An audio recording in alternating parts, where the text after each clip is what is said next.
The final reality check. If I have access to proper speakers, especially a car, I'll do one final reality check. Now, this isn't about remixing the track. It's about reconfirming the low end. Confirming the low end. The car is one of the most revealing environments for bass and groove because you're dealing with real air movement and real world playback. Now, it's not just the car. It can be this kitchen. It can be anywhere where there's an actual physical speaker. Okay. So, yes, you've all heard of the car check, right? You know, so why do we do that? I mean, let's take the car out of the equation. I live in London. I don't even have a car. It's foolish to have a car in London. I mean, it's like you can't even get anywhere in it. So I don't have a car. So this is like a sort of hypothetical sort of situation. But say, for instance, you do have a car, right? The thing about the car is that you know it. You spend a lot of time in that car. Those 4-hour drives that you do sometimes, you might have even driven further. You've got your music on, right? You know that sound system in your car. You know how the bass feels. You know how it all sounds in there. You know how other music sounds, right? So it's going to be so clear when you put your music on what the problem is, right? Now, what we're looking for is the bass. We want to check the bass out. So let's put the music on in the car. Okay, you're going to hear it.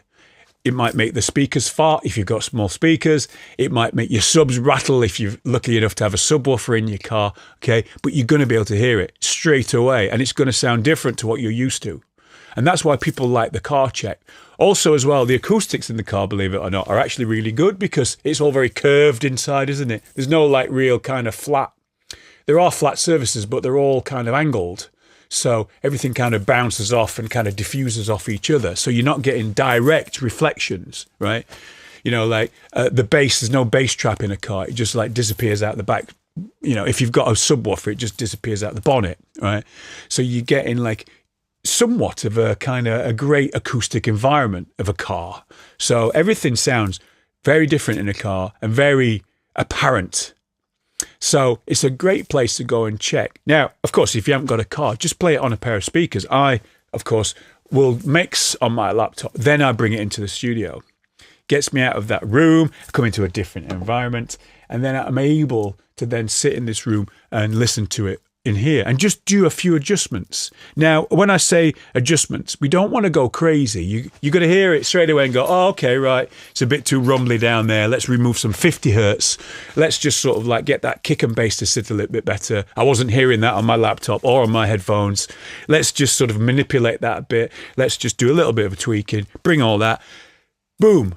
One tweak is generally all you need to do. The rest of it should be fine, okay? So that's where sort of coming into a real world situation like this and hearing it on a pair of speakers is, you know, is the right thing to do. And that's where you can't always rely 100% on headphones, because what might sound really good on headphones doesn't necessarily translate into a car, onto a pair of speakers like this, or onto a Bluetooth speaker. Okay. So regardless of what you've got to play it on, right? Big speakers, small speakers, Bluetooth speakers, mono speaker, stereo speaker, multi-surround speaker, whichever system you have, try it. Listen to it on that speaker, on that system, okay? Just as your final check, okay? And then, of course, you can always take it somewhere. If you have the option to be able to take it to a club and play back, brilliant. If you can do one of those tests in a club, that's another great thing to do. But, you know, you're looking for the sort of kick versus bass, the bottom end behavior. You listen for the sub behavior, because you can't feel that. These only give you an approximation of what the sub is doing. This is not real sub. This is not air movement. This is just sound. This is just, you know, like the air movement is there, but not in the real world air movement. Not like those big, massive sub waves that are meters long. This is just an approximation of that. So you need to be able to check it on some kind of speaker. Okay. And once you've done that, you'll find that you just need to do one or two tweaks, and that is it. Now, another thing to be thinking about as well, whilst you're producing and mixing, get used to your span, your metering plugins. Metering plugins, if you can, again, start to learn how to read a meter in terms of what does other music look like on that meter. Like, okay, I've got a meter down there. Now I can see that one track has a lot of 40 hertz in there. My track doesn't have that 40 hertz. Well, it's not going to sound the same. It's not going to sound as good, right? So I need to somehow think about how can I get those 40 hertz into there so it looks like that. Now, you can just do it by looking at it on the meter. You can go, okay, so it's lacking the 40 hertz. Right, let me just sort of add that in. Boom, you can start to see it filling in. Right, you can see it. So metering is also another thing that you want to do. You want to mix with the ears, but also with the eyes. And mixing in those two ways means that you're taking out some of the guesswork, because my whole point of this whole video is for you to understand you cannot trust just what you hear alone. All right?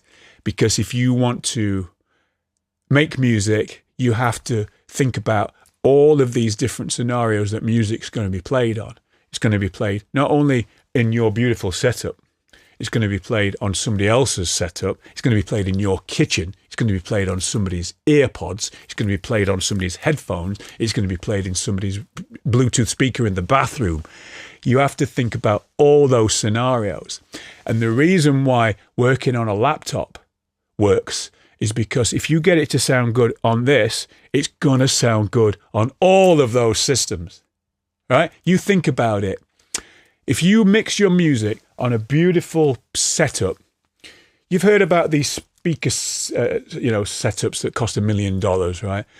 Of course, everything's going to sound great, isn't it? It's going to sound fantastic. But is it going to sound fantastic when you translate that $1 million sound system to a little Bluetooth speaker? Right? Is it? Think about it. In my mind, no, it's not. You need to mix it on that Bluetooth speaker. How else can you get it? You know it's going to work. Otherwise, you're just guessing. Okay? So the point is you can't trust what you're hearing. And it can be in the best studio, you can be in the worst studio. You have to then take all of that out of the equation. Okay? And the way that I've found is by mixing on the headphones and also mixing on the laptop speakers. Okay?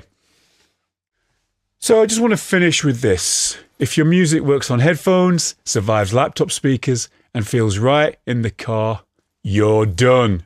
You don't need perfect conditions. You need clarity, repetition, and confidence in your decisions.